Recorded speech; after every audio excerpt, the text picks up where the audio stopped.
Thank you, and absolutely thanks for everybody who has been down tonight, because it has been a bit crazy today. So, this show, which is called In League with Devils, actually, grab it.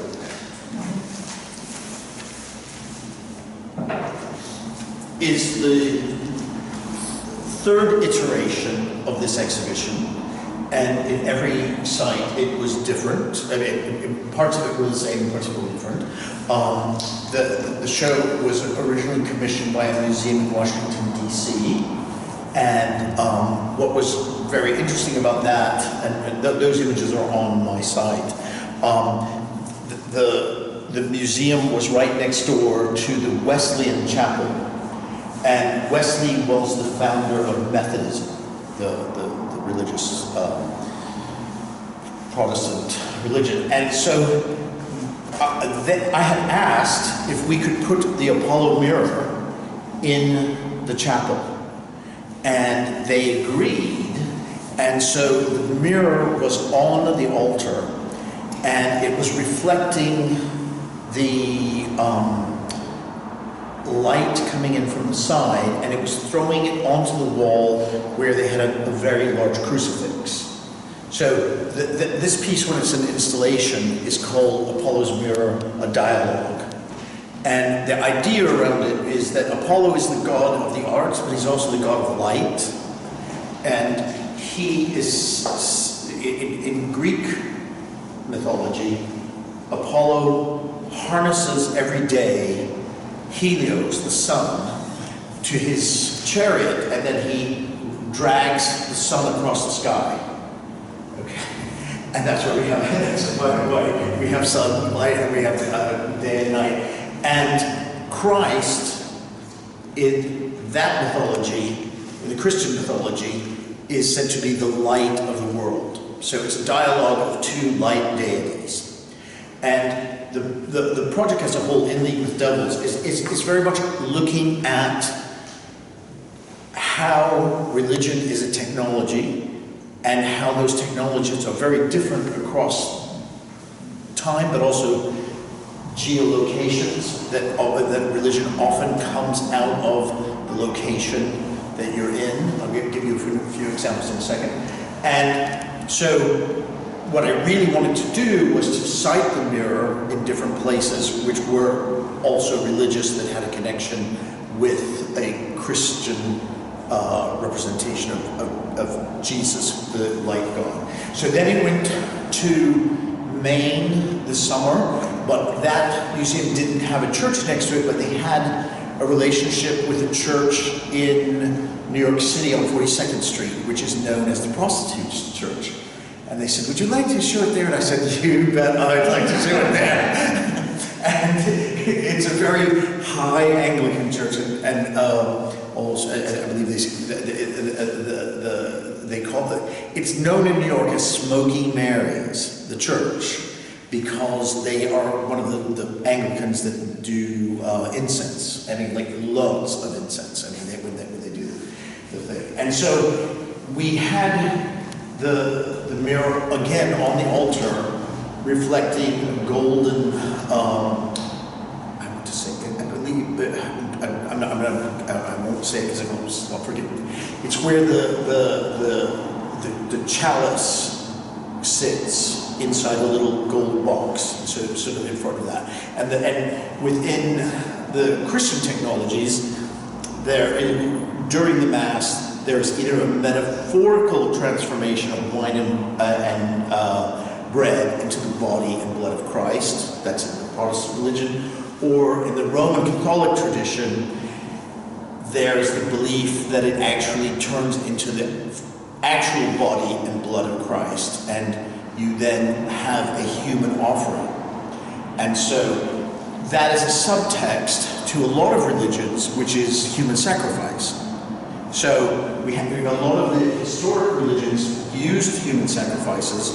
So within the Roman Catholic notion of Christ's death, that is also a human sacrifice. That is a blood sacrifice. And so when we look at the idea of religion as it developed, it was a technology for understanding the world. Those processes that people didn't understand why they worked. They knew the sun moved across the sky, and Apollo dragging it was a pretty good description of what was going on. Okay, in the Aztec tradition, that god is called Huitzilopochtli, and I've made a mirror of Huitzilopochtli. It's about that size, and one side is mirrored, and the other side is kind of a dried blood, because Huitzilopochtli was not only the sun god, he was the god of war, and the Aztecs believed that if they did not offer Huitzilopochtli a human heart every day before sunrise, he wouldn't come out, and there would be no sun. And so, when they killed people, they ripped their hearts out and said, there you go. It worked. The sun came out. So, from that point of view, from that technology, ripping out a human heart and offering it to the gods made the sun come out. In the same way that Apollo hitching Helios, dragging him across the sky, made the sun come out. So religion often worked, well, it worked to describe those things that what we would call science did not have a notion of. Because the notion of scientific evaluation really, even within those terms, is slightly odd for us to use them when looking backwards. But the Greeks are the first who really start to look at how the world functions and make presuppositions around observation and effect. They get it wrong sometimes, but they quite often get it right. Most religions could track the stars.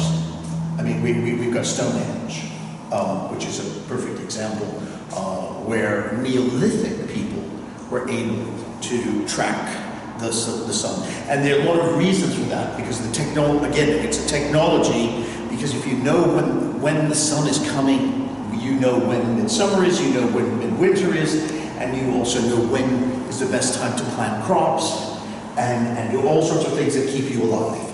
So, as a technology, you want to be as correct as possible. The issue with religions today is that most of the religions we have go back thousands of years, and they have no mechanism for self-correction. Science has inbuilt the mechanism for correction. So you do an experiment. If it works, then you have some more information. If it doesn't work, you still have more information.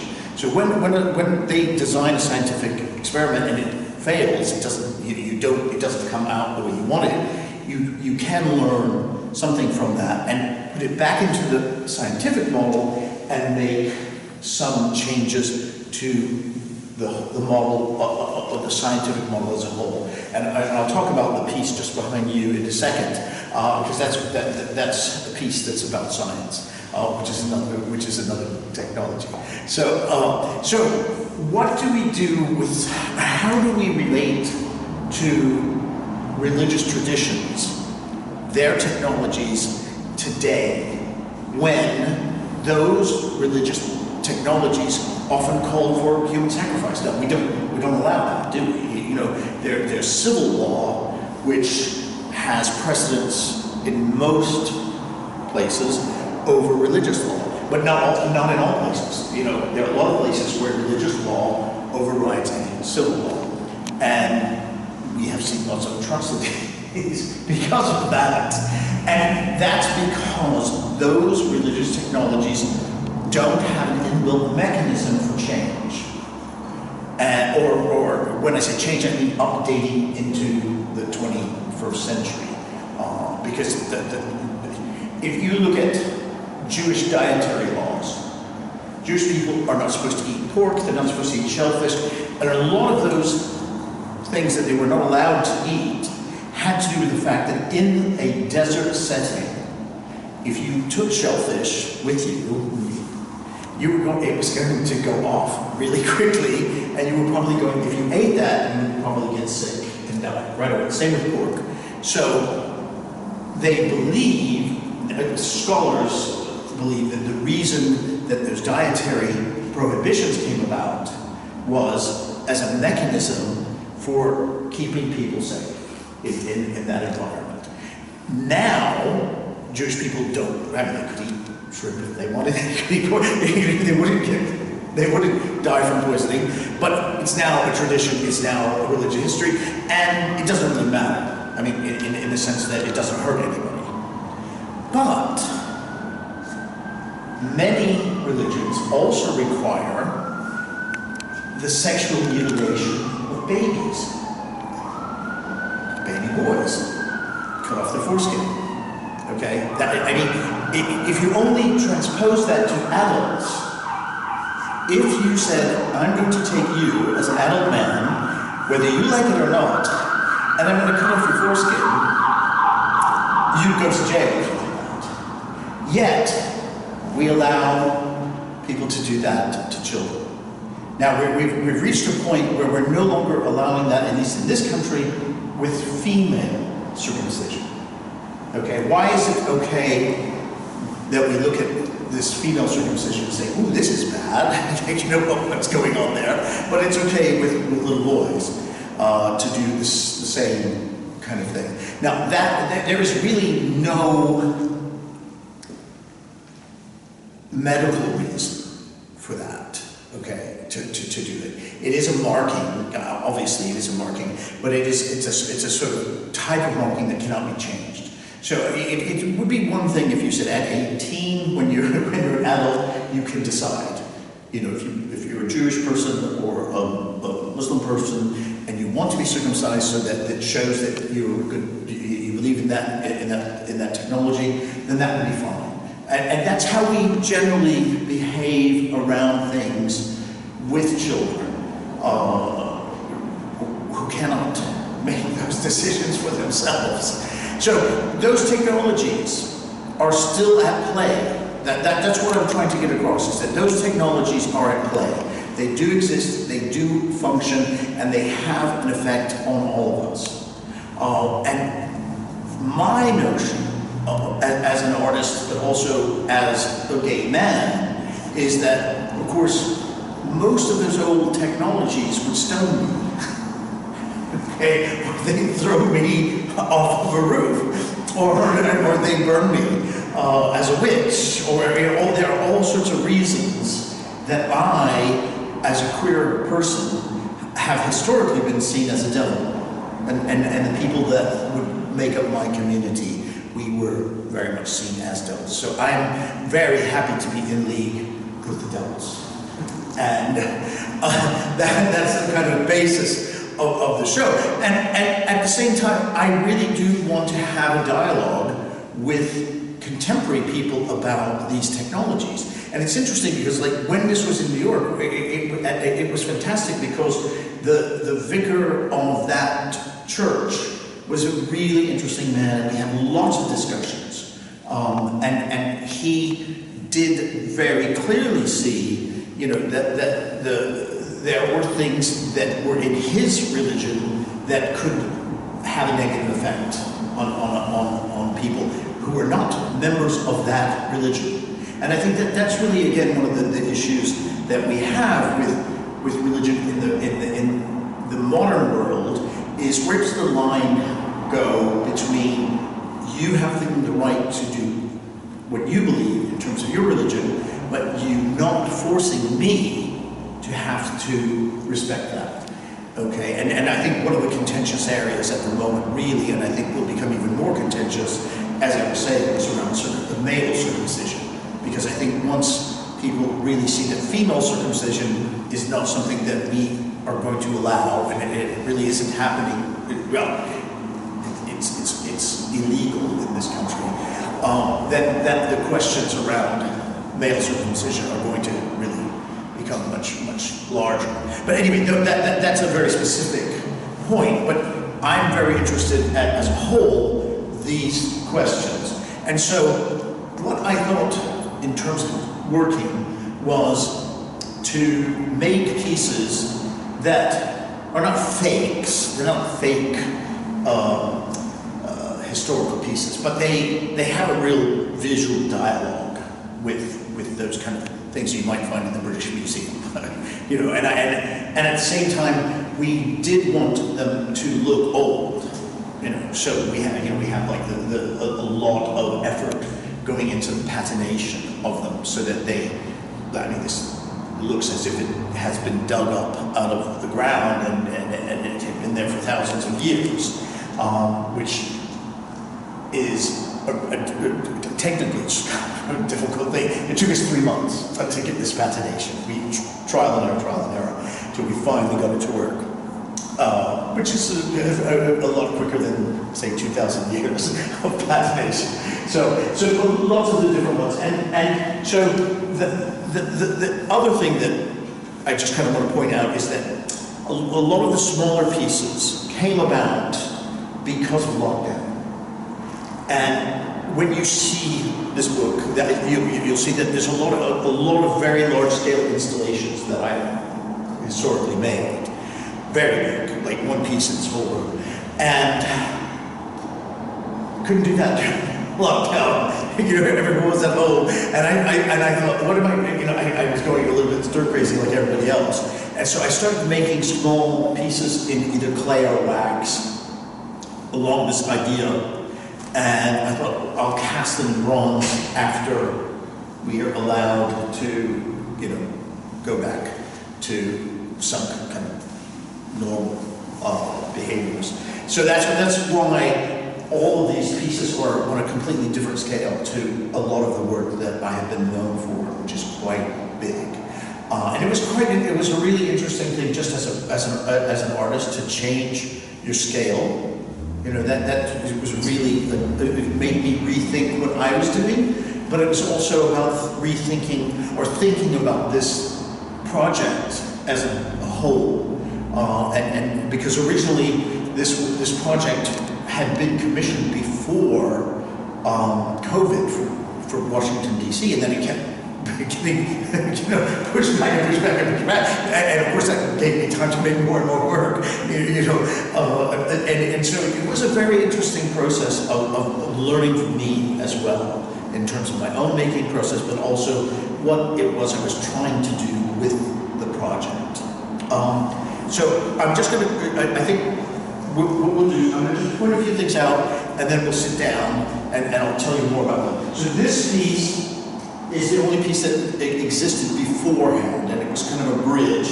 And this is called At the Foot of the Gods, and I'll go into that, and I'll explain that. And this looks different in every installation. I remake it depending on the physical space that we have. The first version of this was for a triennale in Holland, and I was offered the site of a nunnery. And the nuns were still there, and there were like 10 nuns, and they were all like 80, 90 years old. And so I asked if I could have this hallway which linked two parts of the nunnery. So, and then they were almost like a path.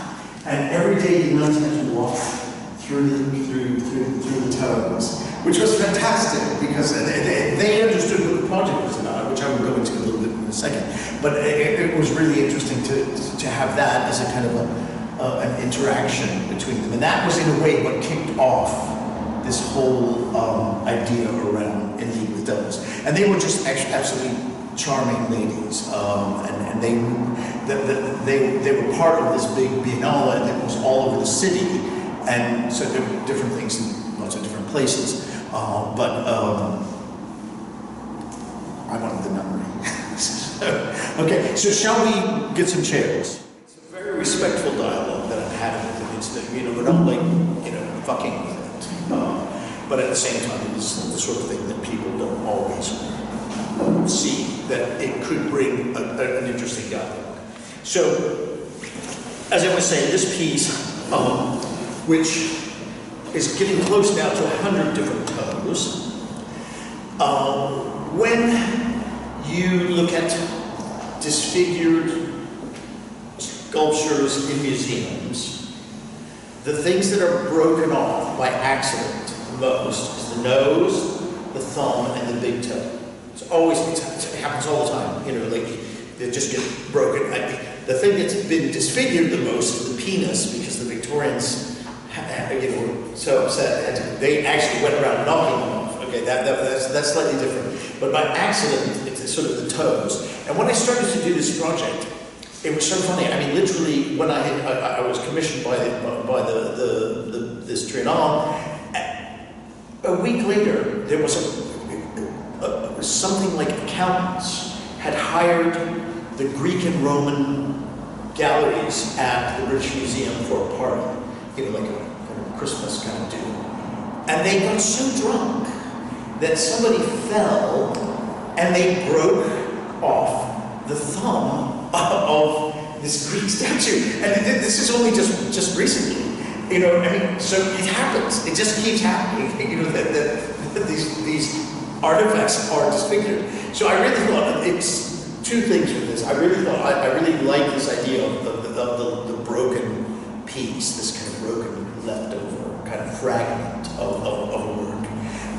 And then I thought, I did some tests, and noses looked ridiculous. It didn't really work.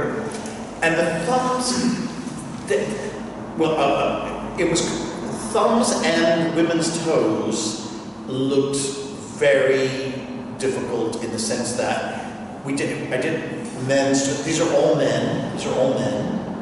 And when we did a thumb and when we did a woman's toe, it looked like a boy's in comparison to the men's.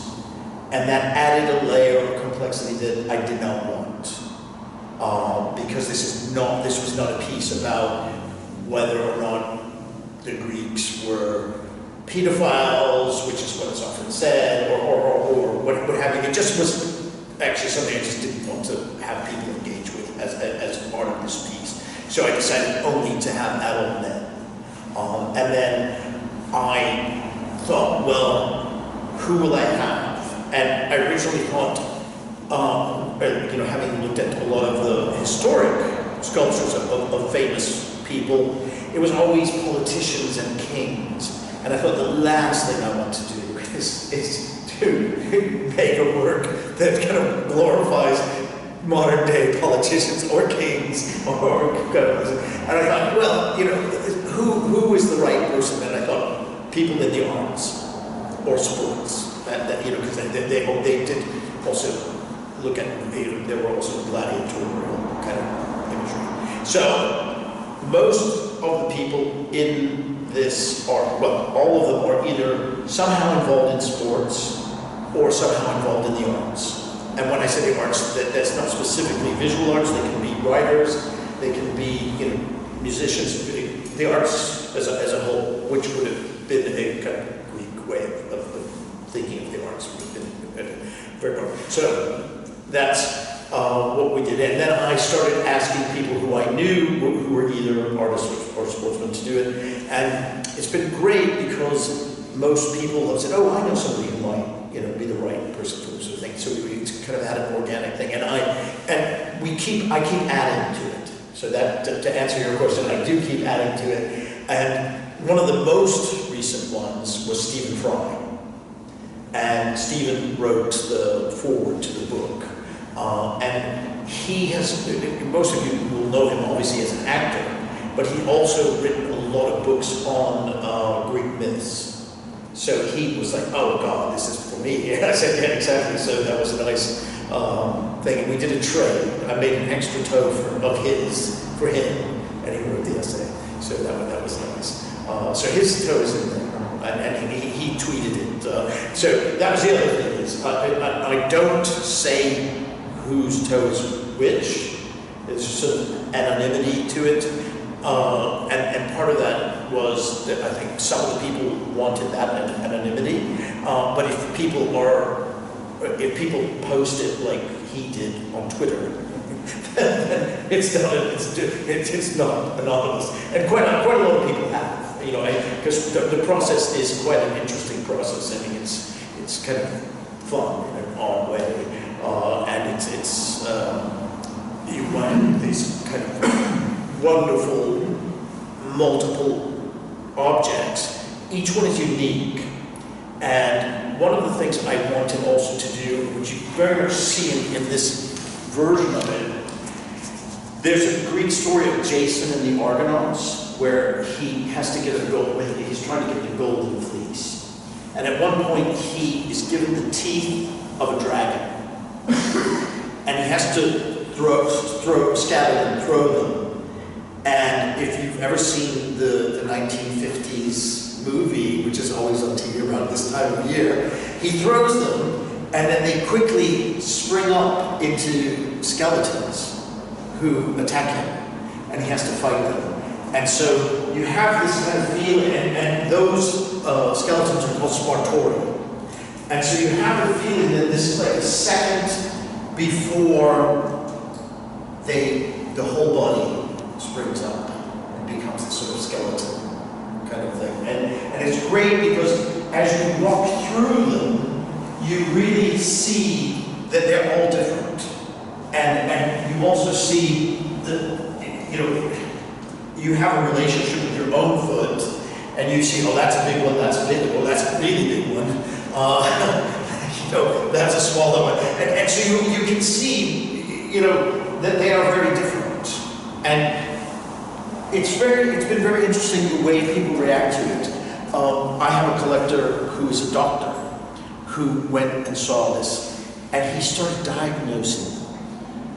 And I said, what? He said, oh, this one has this. And this one, and I was like, really? I said, is there anything I need to tell them? I mean, do I need to call them and tell them that? He said, no, there's nothing really bad. But he saw the toes purely from a medical point of view. And it was really interesting because that was his frame of reference. And it really, again, that was something that changed my own frame of reference around it, because of course I was bringing a very artistic frame of reference, and I was aware of the religious frames of references, but I never really thought about this kind of medical frame of reference. And of course, everybody brings a different frame of reference to the work that they see.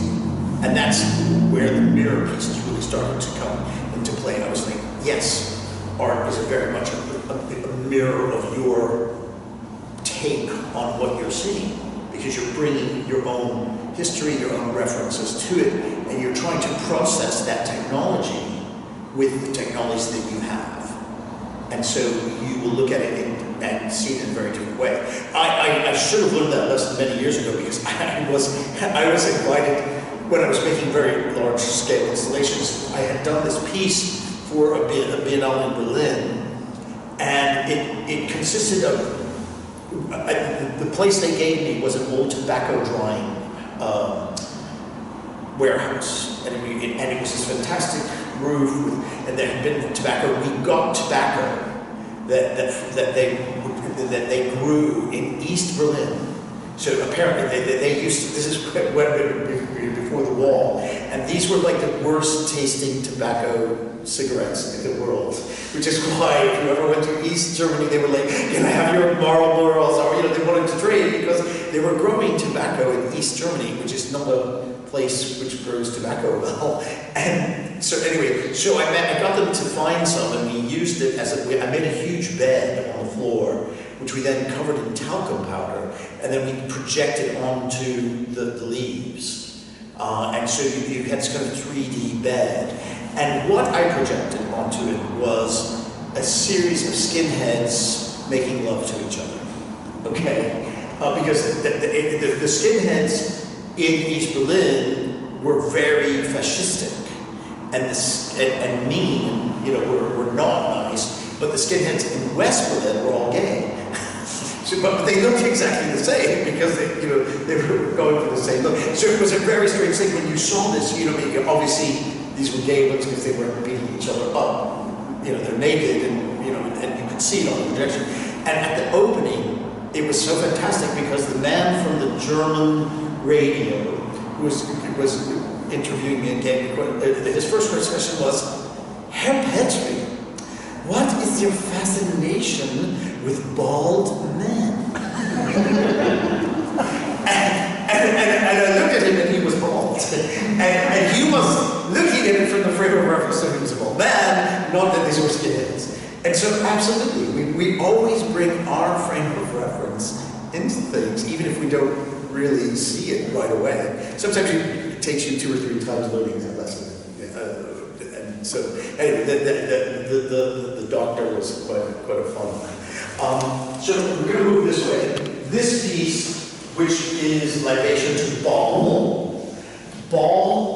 B-A-A-L, he was a god in the Middle East, where he was a fertility god. And this is before he was the god of the Canaanites. There were a lot of people who worshipped him, but they saw him as a fertility god. This is before, the area, what was called Jericho, with the Battle of Jericho, with going around the walls, sorry. And there's a stone that was somewhat phallic, which was meant to be what they thought was the personification of Baal. And in order to make an offering to Baal so that you would have a good harvest, you would take a baby and smash its head on the stone. And that was a human sacrifice. And if it worked, well, it generally did work, because then they would have a good harvest. In the same way that if you rip the heart out of someone in Mexico, the sun will come out. So that's a very interesting, he's a very interesting fertility god. And then for modern viewers, it has maybe a different kind of set of references, which I think is fun. As a queer artist, I make a lot of queer work, but not in the most obvious sense of queer work. I don't make depictions of generally. I mean, the skinheads kissing was a kind of a one-off. I mean, don't usually have depictions of people, but that was very much cited within that location, and so having objects like this, which also, when you look at them, they're very rude. I mean, they are very rude. Yes. And so, I mean, actually, when it was first done, it was in the nunnery. Actually, again, this was someone who was a journalist said to me, "What's to keep the nuns from taking them at night?" And the way they said it, you knew what he was saying. And I just said, "I don't think they're going to take them." I mean, it was so ridiculous. But it was clearly, you know, they could see that there's a sexual kind of obviousness to it. So, but it's a subtext. It's a subtext. It's not the focus of the work. And when you look at that book, you'll see there's a lot of works that are like, there's a piece called "At the Core of the Algorithm," which is a piece that I made in honor of Alan Turing. The AT at the core is a capital AT for Alan Turing. And it's a glass work that's like 7 stories tall, and it's not figurative in any way.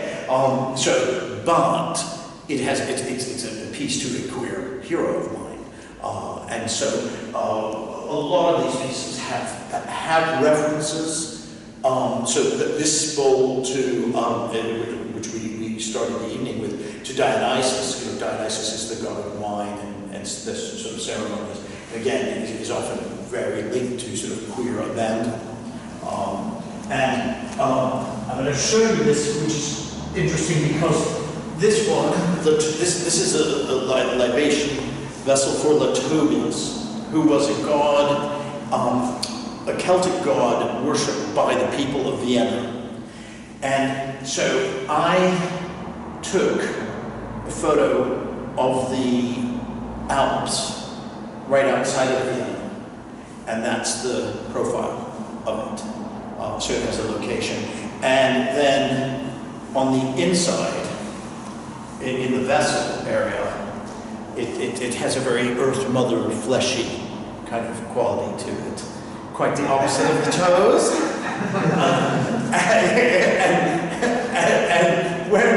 And it was very funny because the guys who do my bronze casting, they're very straight, and they kind of know that I'm very gay. And they said, and the main guy said, "Ooh, that looks like a clitoris." And I said, you must have a very lucky wife because you're the first man, straight man, who knew what it was. And so we had a laugh about that one. But I mean, there are often very sexual, but only in the sense that, this is actually also a reference to the Marcel Duchamp piece, which is again also kind of, it's not clitoris, but it looks like it could be. I mean, so one of the things that happens a lot is that my work not only references queer things, it references other art historical works.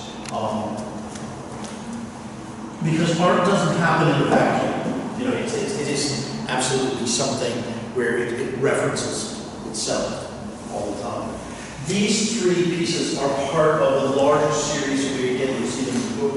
They're all bronze, which is then silver plated and then 24 karat gold plated. And they're called Gifts of Apollo. And in a lot of the Greek stories, humans are often given gifts. And they're really desirable and we want them, and they always bring disaster. And that disaster generally means you get killed. The human almost always dies from an interaction with the gods. So that's a lesson that in a way, sort of beware what you wish for, sort of thing. And so I wanted to make these little desirable objects that are, they're very nice to hold. And again, these were I started making these during lockdown because I wanted to have small things that I could make, which I could hold. I'm going to let you pass this around so you can hold it. And it fits like an oyster shell, which again, oysters are a reference to female genitalia. And we have like Georgia O'Keeffe making paintings. We have those references, and they have a real nice weight to them. Yes, you don't expect it. And I wanted to have them bronze, silver, and gold, so they were Olympian. So that's why each object is bronze, silver-plated, and then gold-plated, so that it really carries with it this notion of this kind of Greek mythologies. And the nice thing also about the gold plating is it doesn't wear, it's electroplated, so it doesn't wear off. So you actually can't handle them. I want to do a version where there are solid gold, like real Gifts of Apollo. But we worked out, like, even the smallest one, just the gold was like nearly 100,000 pounds. So I need a collector to commission that from the beginning, because it's just totally ridiculous. That's just the price of the gold is so overwhelming. So these are all the Gifts of Apollo. Each one is quite sort of interesting. The one in the top glass. You may have your own version of it, but it is actually a unicorn horn. But that's my way. So you can see it how you like. I think that's, of course, one of the interesting things as well about work, especially that is slightly less figurative, is that you can see it how you want. You can take away or project onto it different points of view. I'm going to show you this piece while we're talking about that kind of period. So this is called Hanahash, and it is the ancient Hebrew word for the serpent, as it is found in the Jewish Bible, in the Torah, in the original version. And what happened in the story of Adam and Eve is that they're there, they're naked, they've been told not to eat from this tree, and God sends the serpent. God does not send Satan. Satan does not send a serpent. The Hanahash, the serpent, is sent by God as a test to Adam and Eve. And so they failed the test. But it's very interesting because when 2,000 years later, as the story is often told, it's the devil who is the serpent, who is doing the tempting, which is completely inverting the story. Okay? It's not the devil who's trying to make humans be bad. It's God that's trying to make humans be bad. And we see just a little further in the Bible the story of Abraham, where God says to Abraham, I want you to take your son and I want you to human sacrifice him. And the Jewish religion was very against human sacrifice. And so he said, oh, I love God so much, I'm going to kill my son. So he takes it, puts him on the altar, and just as he's about to cut the boy's throat, the angels come down and they stop his hand and they give him a ram to kill as a sacrifice. So it's a very interesting thing. This ancient God is not only bloodthirsty, he's kind of mean to humans. I mean, he's just sort of like testing you, but in a really nasty way. You know, kill your kid. If you love me, kill your kid. You know, these are very hardcore kind of things. And so I'm like, maybe how would that work today?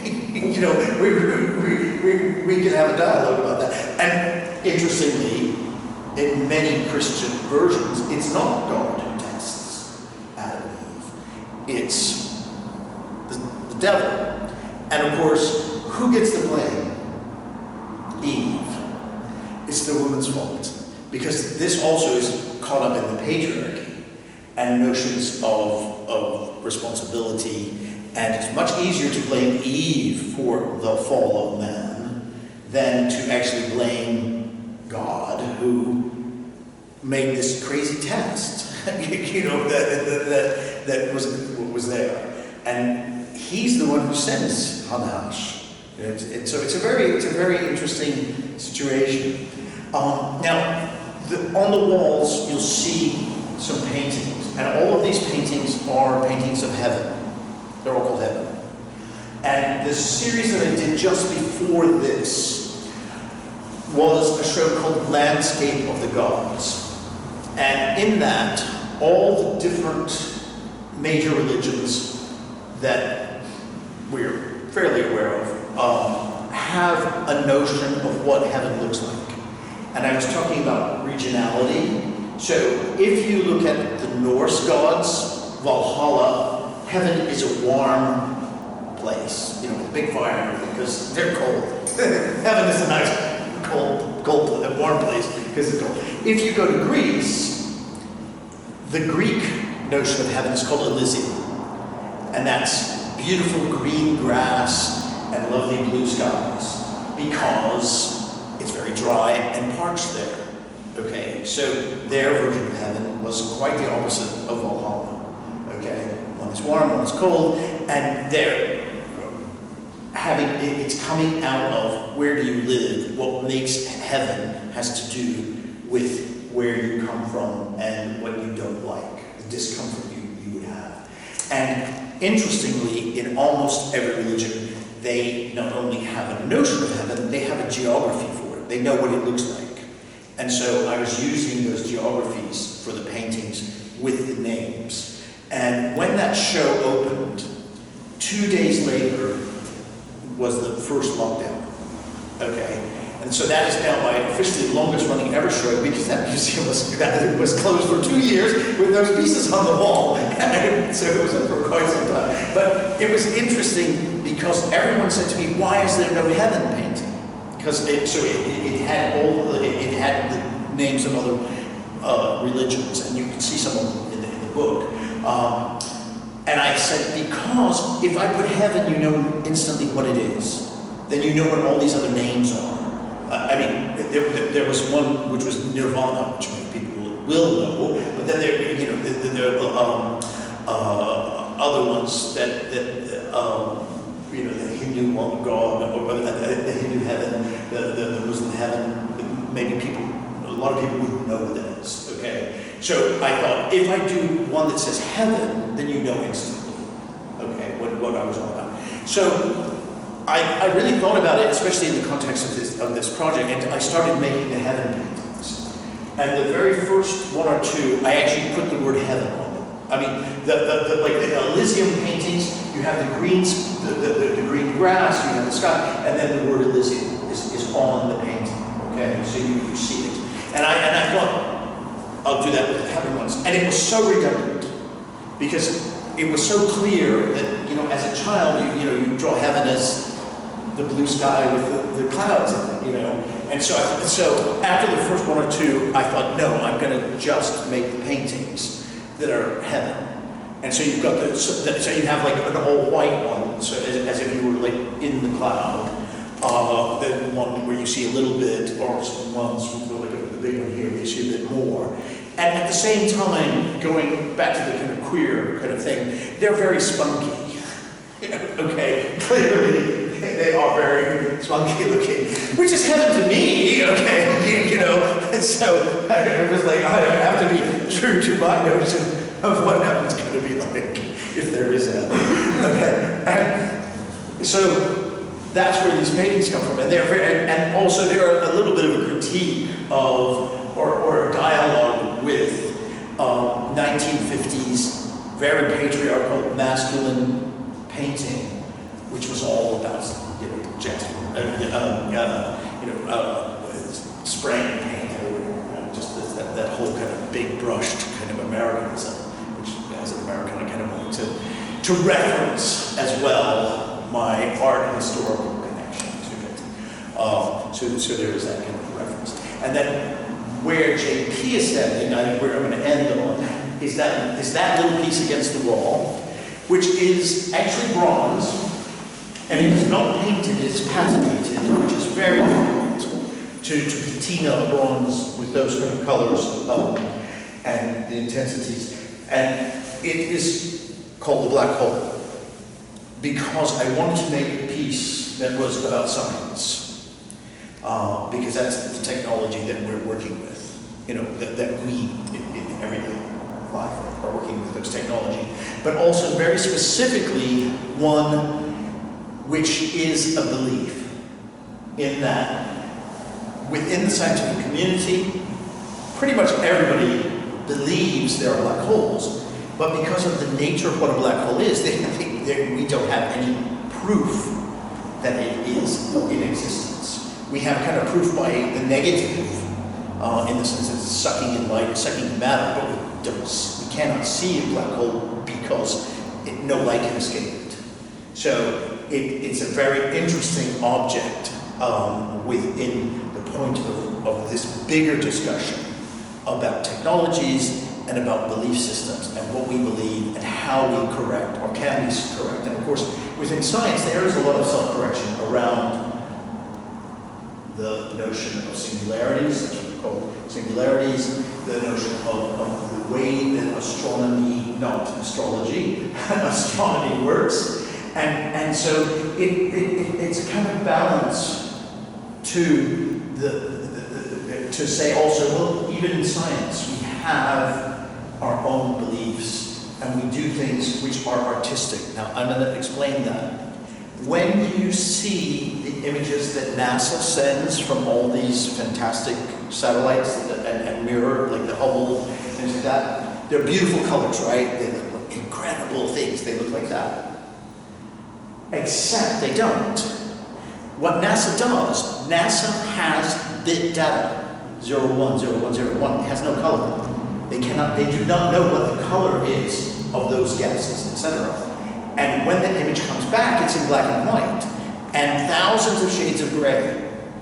But when they first showed those pictures to people were like, okay, they were like, and then somebody said at NASA, you know, maybe get an artist to like pick some colors. We'll assign every color of gray a different color, and let's see what that looks like. Boom. These fantastic images of stars and different galaxies and all of that. And then they release those, and everyone's like, oh, wow, it's so great. You know, science, it's so great. But it's not. It's completely made up. It's been chosen by artists to represent scientific data. And I love that. I love that because it's where I, as an artist, kind of connect with the science, and I know also that it has this, that it's not real, it's a chosen object, it's a chosen thing, like all of this, but in the same way that all of the previous technologies that we're talking about have this inbuilt human aspect, where we are the devils. So, thank you.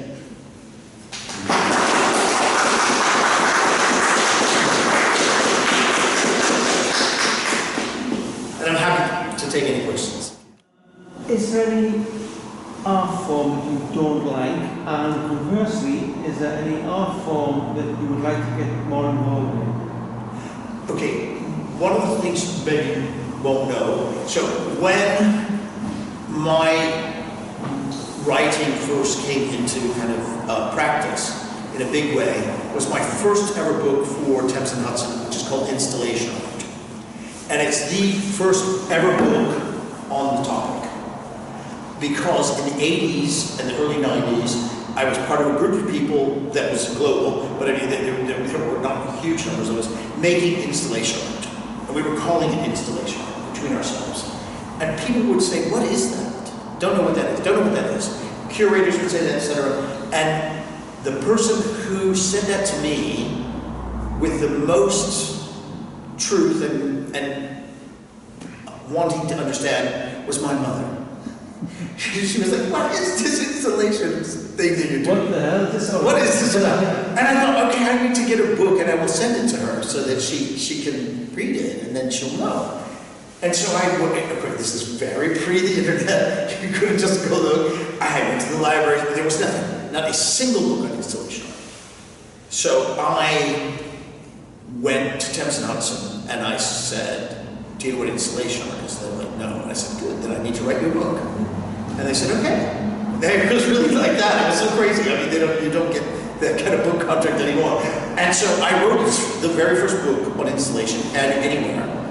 And the moment I wrote that, everyone said to me, you hate painting, don't you?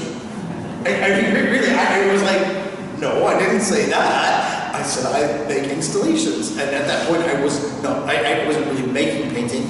But I wasn't like shitting on painting. I mean, it was one of those crazy things. People thought, oh, you're making this time-based work, you can't possibly like paintings or sculpture or whatever. So I would say, I think most contemporary artists, they put their hand in everything. I mean, they will work across different media.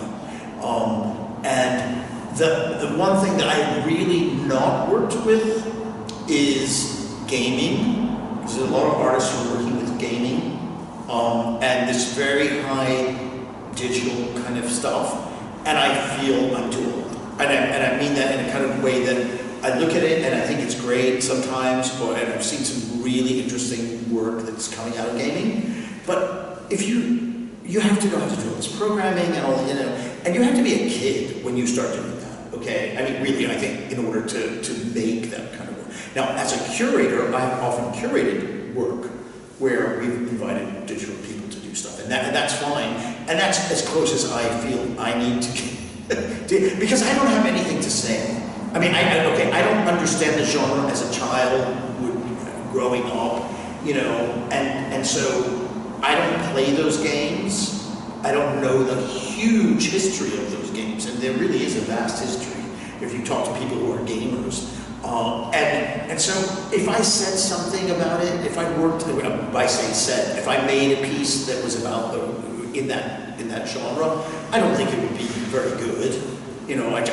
I know that that's the case, so I wouldn't do it. So like with the glass, I don't blow glass, but I design it, I draw it, I work with the glass blowers, and I work with some of the best glass blowers in the world.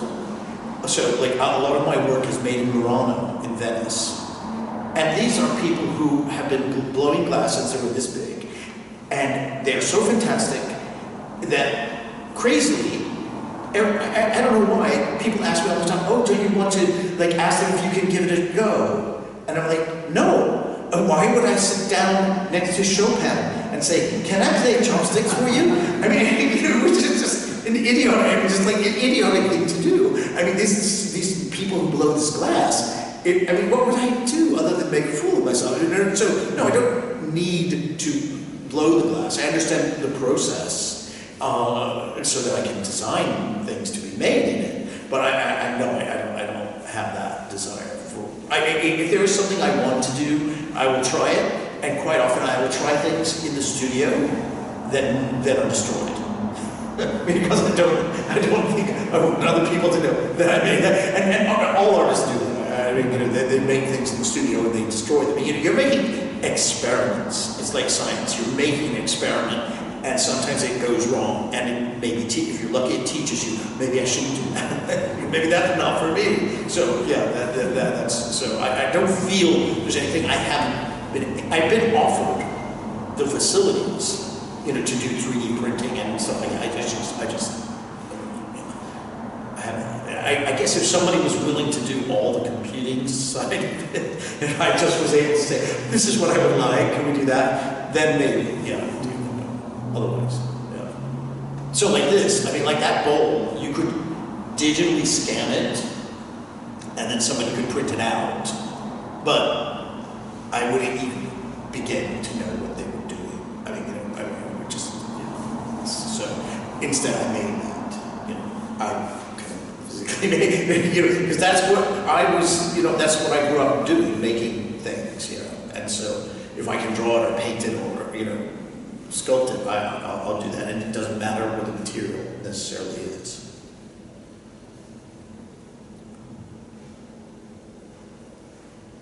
I have one question. Okay, go ahead, yes. What are your links with Vane? Why have you come to Vane? Pardon? Why have you come to Vane? What are your links with Vane? Well, we've had a discussion for a long time, haven't we? I mean, we've known each other a long time. 10 years or more? Yeah. And I've been to Vane when he's been in other places, and we just felt this was a good piece for it was a good show for the space, and for Vane. It was an open, there's an open dialogue here, so that really. When was the first time you had contact with Vane? About 10 years ago. At least, big projects in London. There's Michael and Vane have worked with quite a few of the same artists. Kind of. Yeah, it's probably more like 15. Yeah. I don't time. I don't imagine we've been going that long, but yeah. Yeah. So, I'm very aware of his publications, his writing, so I've referred to that sometimes of my own research. And then, about 2 or 3 years ago, I did an LGBT history show, not history, an LGBT show, a pride show, which we incorporated one of the artists from Vane, so which I was curating. So, my practice is very multidimensional in the sense that I write, I curate, and I make. And so they all feed each other. I mean, I don't see them as different parts of the practice. I mean, they're different parts of the practice because they're different. They require different skill sets to do different things. But they're all part of my notion of making a body of work. And so when you meet people who you feel you can work with, that's not always the case, and it doesn't always happen that you meet people that you want to continue working with, and so when you do, then it's nice and it's great, and you kind of work to keep those relationships going. I think that's just kind of, it's different from working with, say, one of these major commercial galleries, where their interest is solely in sales, and that's not what this is about, I mean, the other two spaces that it showed in were museum spaces, which nothing was for sale, and so it needed a sympathetic space here.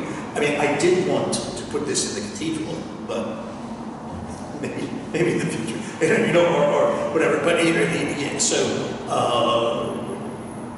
that is where that sort of long-term relationship, because I think 15 years is fairly long, you know, especially in terms of the art world, where things come and go so much. You described the collection of work that's in the room today as a project, part of the project. Does this project have an end line? Is it what? Does it have an end time? You know, the funny thing is, so when you look at that book, you'll see things that have what clearly are lifetimes, you know, and it always seems to be dynamic in the sense that when I've stopped making things that I like or find challenging, then it'll be over. Or when I think of something else that I think, ooh, that's really interesting, and I'll just go off in that direction, and then I'll be making a whole bunch of work that's in a different way. But I think what's happened with this project is there are so many gods, and there are so many cultures. Like right now, it didn't get finished in time. I'm making what looks like this massive rhino horn, which will be in bronze. And it's an African goddess, and the rhino represents Mother Earth, Gaia. And, you know, that's like my first foray into a non-Egyptian, let's put it like that, because, you know, Africa, deities. And then there's there's just a mass of deities. I mean, and so, you know, I keep finding really interesting ones, because what happens is people tell me things like, oh, did you know about this god? I'm like, no, quick, write that down. and it's interesting because there's just some crazy, wacky gods out there. You know, and you think, wow, that's pretty cool that somebody thought that up. I mean, that's my interpretation, is that somebody thought that up. You know, I mean, in that day, they would not agree with that. And you know, there were people who would say, you know, all religions are made up, and then people would say they're not. But it's interesting, if they're not made up, then which is the competing god that wins? Is it Jesus? Is it Muhammad? Is it Apollo? You know, because they're all fighting a different story. You know, and if they're real, you know, if they really are, you know, I kind of believe that one, the black hole. That's the one that I think it is. You know, is the god of that. When you're dead, if you're lucky, you get sucked into a black hole. That's the end of it. You know, it's a boom. I don't think I don't think there's an old guy up there in heaven with the clouds and the angels. But that's me. You know, that's not to say that I may be proved wrong. You know. So. Stupid question. If it's all going, how many toes is not toes? Well, you know, the funny thing is, when these get put away, they fit in 2 small boxes. Paul was like, you know, you couldn't believe these little 2 small boxes, and then boom, and this is actually the smallest version of it. And it's the tightest. Okay, normally it would like fill this whole room, so you really could feel you could walk through it, you know, if you wanted to have more things in here. So I don't know. Again, maybe there'll come a point where it's like, okay, that's it. You know, there's no number. There's like, oh, it's not like I need 100. There's no magic number. There's no magic number. You know, but I mean, you know, part of it is also I meet interesting people who agree to do it, and that's kind of nice, you know, because it just adds to it, kind of, because it's adding to the myth of the piece, especially when those people put it online that they've done it or whatever, you know, they participated, you know, just adds to this kind of project. So. And it feels like it walks a really close line between a kind of sort of subversion, sort of cartoonesque, I don't know, yes, subversion of religion, but also quite evocative, sort of comforting, personal.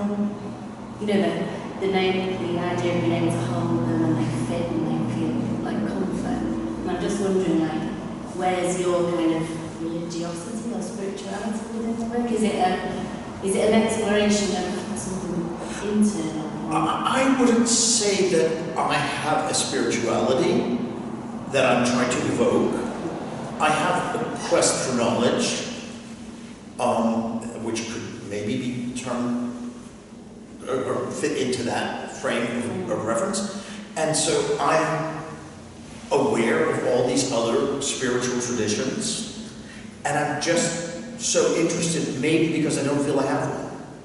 Yeah. You know, So there and is it's not like I'm searching for one. No, in no way am It I. doesn't feel like No, it doesn't feel like that way to me at all. I'm not going to wake up and say, "Oh, Latobius! I need to worship Latobius." No, I don't. Or Jesus. I mean, I don't feel I'm going to want. I'm not moving towards that direction. But I think the stories are so interesting, and I think the stories, because they're man-made. Story. There may be a God. I'll grant the religious people that there may be a God, but the stories are very man-made. Okay, like Nahash. Okay, that keeps changing that story. Okay, so the stories are what I find interesting because they're man-made, and that is art. It's a narrative. It's a verbal narrative. It could be written down. It could be like text. And so that I find really interesting. But that I find that interesting as an artist, assessing another artwork. And that's what I want to hold in my hands, is that art. connection to Yes, I feel the connection to the other makers. storytelling. So. Yeah, to the storytellers, to the makers. Not necessarily to what the story is. I mean, like, my family is from Mexico.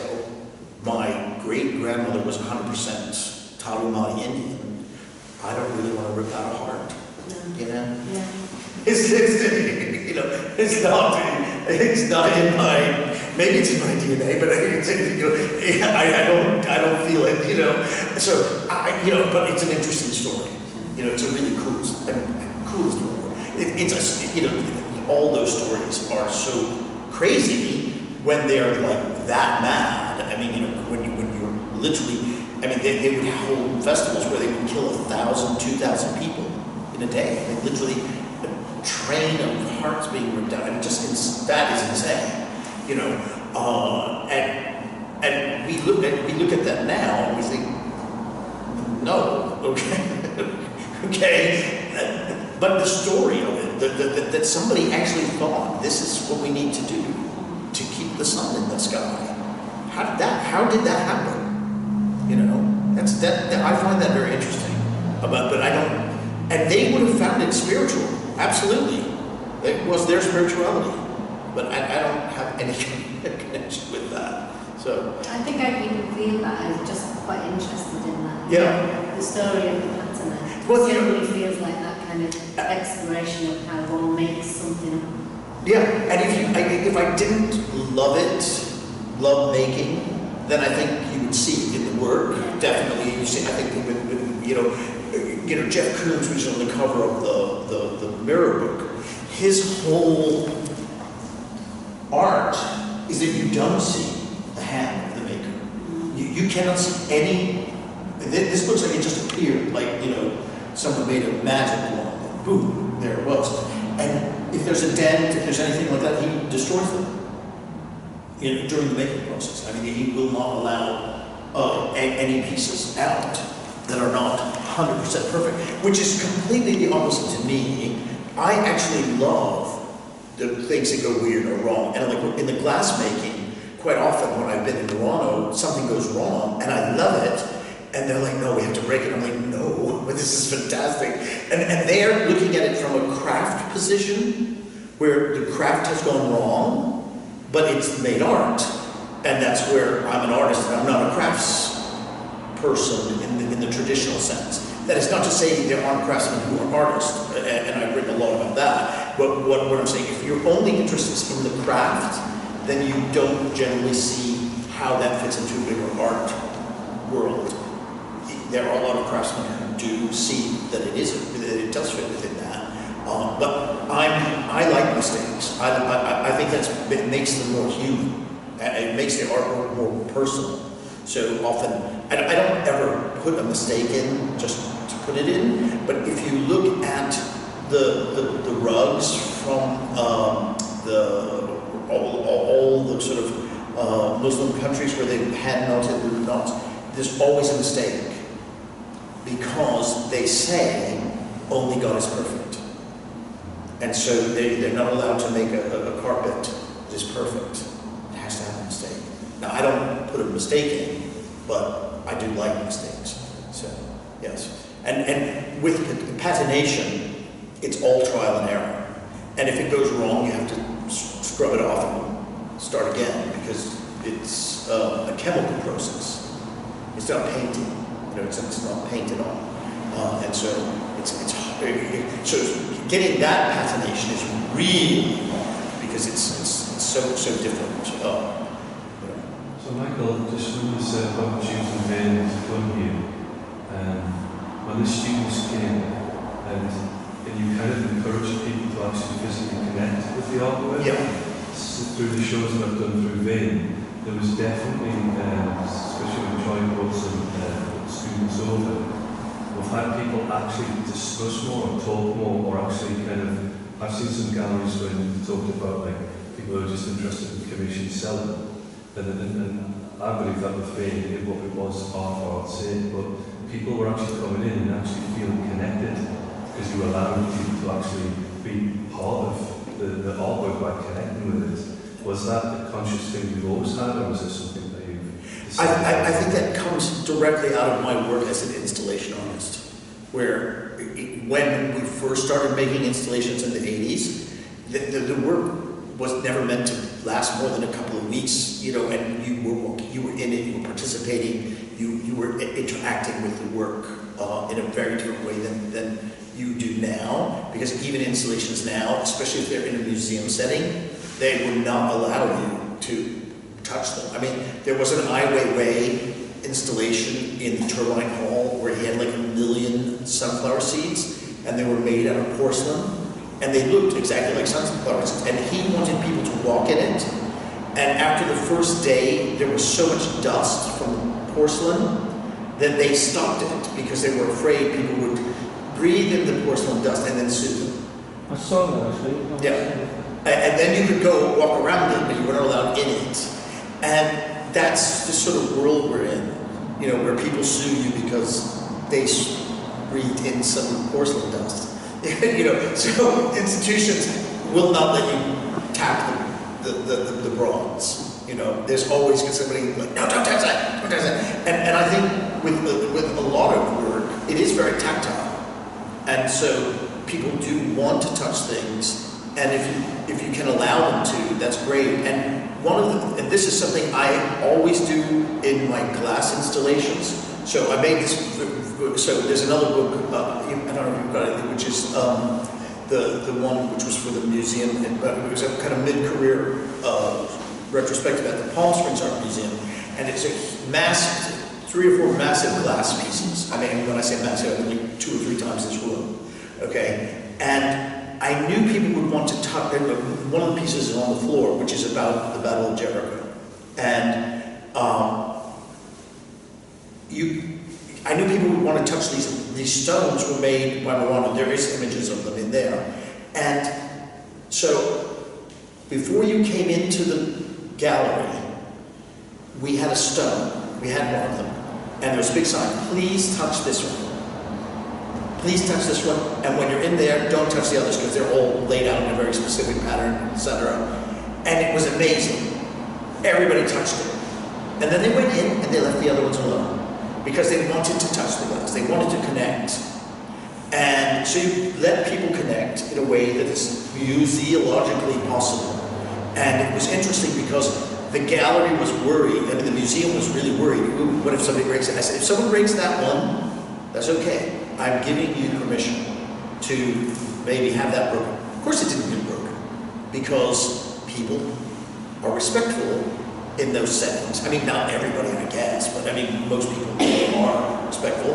And people touched it, and they could lift it up, and and they could see how. I mean, they were really heavy. I mean, this solid, this stuff. They were like, it's like if you go to lift these solid bronze ones, you you saw if you saw this one, it's sort of heavy, but these are really heavy because they're solid bronze, and they're like whoa. And the big glass stones are the same. They're really heavy. They don't look heavy because they're glass, but they are very, very heavy. And so I have always wanted people to feel that.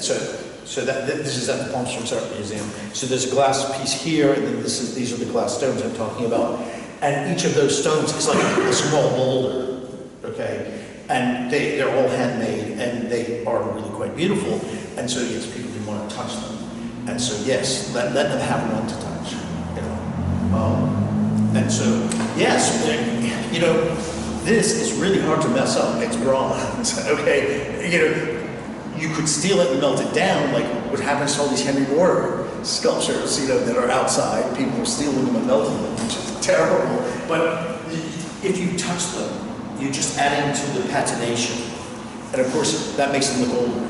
So, since the only one I don't want people touching is this one, not this side, but that side. Because the mirrors in not only ancient Greece, but also in Egypt, were all metal. All mirrors were polished metal. They didn't have reflective glass. And so what that meant was that if you had a mirror, you were extremely wealthy. And part of that wealth was that you would have had an enslaved person who had to polish that mirror every day. And if you touch that mirror, it doesn't ruin it, but you'd leave your handprint there, your fingerprint. And we would have to, Paul would have to clean it. and it's a chore. It's a real chore to clean, because the grease in your hand, it goes onto the mirrored finish. So that's the only one I don't want people touching, because that's just a lot of work for somebody. And of course, that was the whole point of a mirror, was that it was a valuable thing. And the story of Narcissus, which many of you will know, and we now have in America Narcissus back in clinical Narcissus. A lot of people were like, how is it he never saw himself? How could he fall in love with himself only when he sees his reflection? Cool. If you think back to that period, say 3,000 years ago, when only the richest people had a mirror, he was a shepherd. So he didn't have a mirror, and there weren't glass windows all over the place where you might catch your reflection, So there was nothing reflective for him. And so when he does look into the pool for that first time and he sees his own reflection, that's the first, it actually makes sense within the story of Narcissus for that contemporary viewer, that listener, who would have heard that story in ancient Greece. They would be like, oh yeah, that makes sense. Yeah, that's the first time he ever saw himself in the still pool of water. Because how else would he have seen himself? And then he falls in love. And that's a very complex story as well. But so this whole notion of mirroring is very interesting to me, because it's more than just reflecting back. And it also reflects your image in reverse. So when you look in a mirror, you never see what you look like to everybody else. You see the reverse of that. So it's a very interesting thing, and people, why do they look in the mirror? Because you have a notion of what you look like, or what you would like to look like, and you look in the mirror to adjust what you what you look like to look like what you think you want yourself to look like. That's why you use a mirror, because you have a notion. This is what I look like, or this is how I should look. And if I look in the mirror, I can put my hair this way or that way, or look back, and then you create yourself more in the mental image. But it's still a reverse of what people see. So it never really reflects you. It's reflecting this kind of odd twin of you. So mirrors are nice. I really like mirrors. Just in the same about religions and how they pass so much. You ever looked at what happens when it's just not there? I was wondering what that would be like. If you say because always horrible things to begin with, that seems awful. But what happens if it's just none of it? People believe in nothing. Well, I don't know that. And I may be wrong, but I don't know that there has been a civilization that has believed in nothing until really the 20th century, when we start thinking of, again, I don't like this term atheist or agnostic kind of, because it's not about believing against gods. It's like saying, well, I just don't believe those stories, which is different. And so quite often people will ask people who don't have the faith, well, if you don't have a faith, how will you know right from wrong? And the answer is, well, it's called ethics. Okay? And ethics developed by the Greeks, which is not religion, it's a very different thing, about how to behave ethically within a civilization, i.e. groups of people. How do you get on? And it has nothing to do with religion, because if you say, how will I learn right from wrong if I don't have religion? Then I would say, well, I certainly wouldn't learn right from wrong from the Bible, which tells me to kill my kid, tells me it's okay to have slaves, tells me, just if you read the Bible, it's full of really horrible things that says you're supposed to do. Okay? I'm shaved. I'm going to hell. Okay? You're not. You're not allowed to shave. Which I don't know what that has to do with saving your soul, but okay, maybe it does. But the point is, religion is not really about ethical behavior. Ethical behavior is how we as citizens in states have to act in reference to each other so that our rights are respected as much as possible for everybody. Everybody has an equal say. Whereas in religion, it's always, there's always, the notion of slavery is very much in almost all religions as well. That this is a good thing. There are bad people who should be enslaved. And that's very unethical from our point of view. So no, we don't need religion to learn ethics, and we need ethics, not morality, in order to live a life in the 21st century. That's what I would say. So we now will see whether that works or not. It's not working very well in America. But I don't know what to say about that. So. That's probably a good.